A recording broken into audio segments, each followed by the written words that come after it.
What's going on? Dylan Conrad, Metabolic Mama Secrets. Today I'm going to talk to you about, I have my notes right here, is exercise really only 20% of the fat loss equation?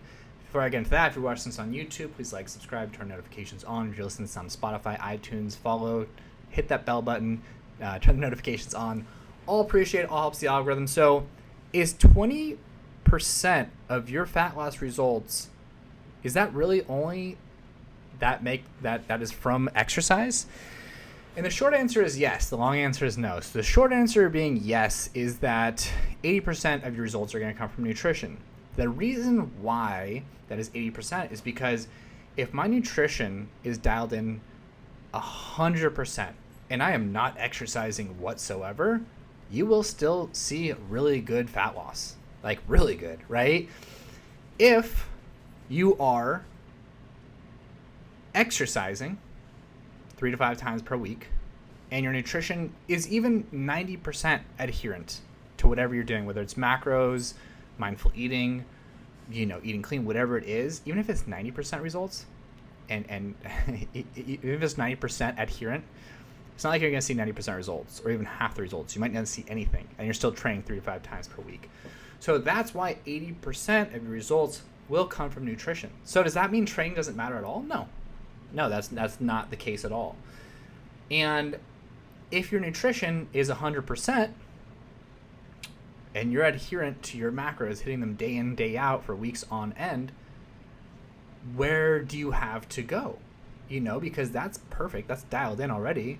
So now we can actually use training as our toggle to break through those fat loss plateaus, right? Or any plateau, really.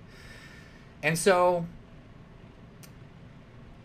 if we're looking at, hormonal imbalances and you have low thyroid or you have high cortisol, whatever it is, that's obviously going to take a different approach on your exercise routine. So you might need to be doing more yoga. That means you might need to be doing more traditional high intensity intervals. That might mean you need to do more strength training, right?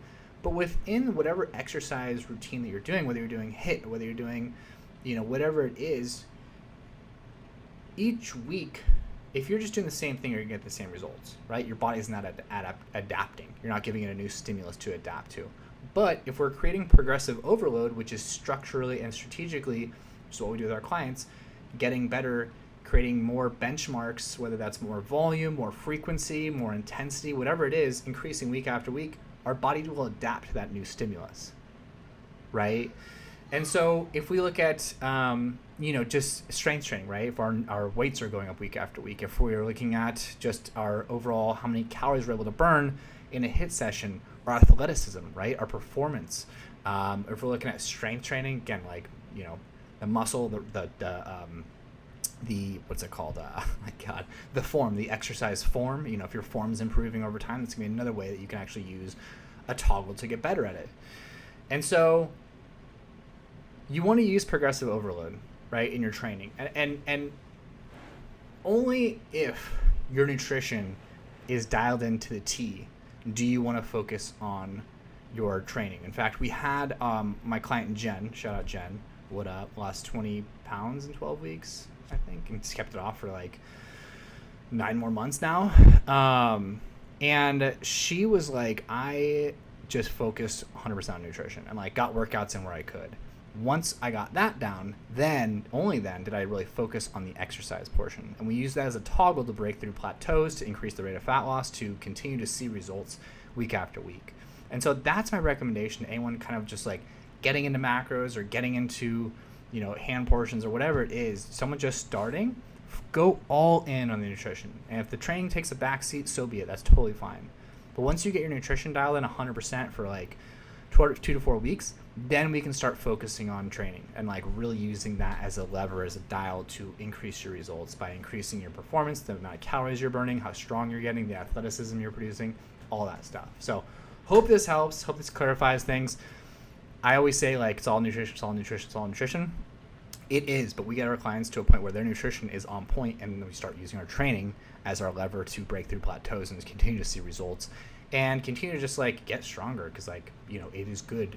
Fat loss isn't the only goal. Like, it's health markers, it's being stronger, it's having stronger bones, all that stuff, especially in women. So Hope this helps. Hope this clarifies a lot of things. I get that question a lot. That training doesn't matter at all. That's not what I'm saying at all. But yeah, and just to kind of reiterate on that, we had our client Nikki who lost 20 pounds in 12 weeks while eating sour gummy worms and walking 10,000 steps.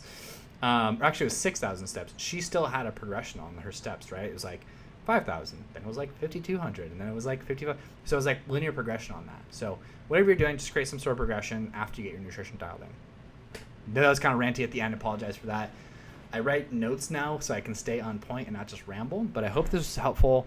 If you are interested in coaching and you're getting this message, hopefully the week of October 11th, we are giving all new clients two free weeks of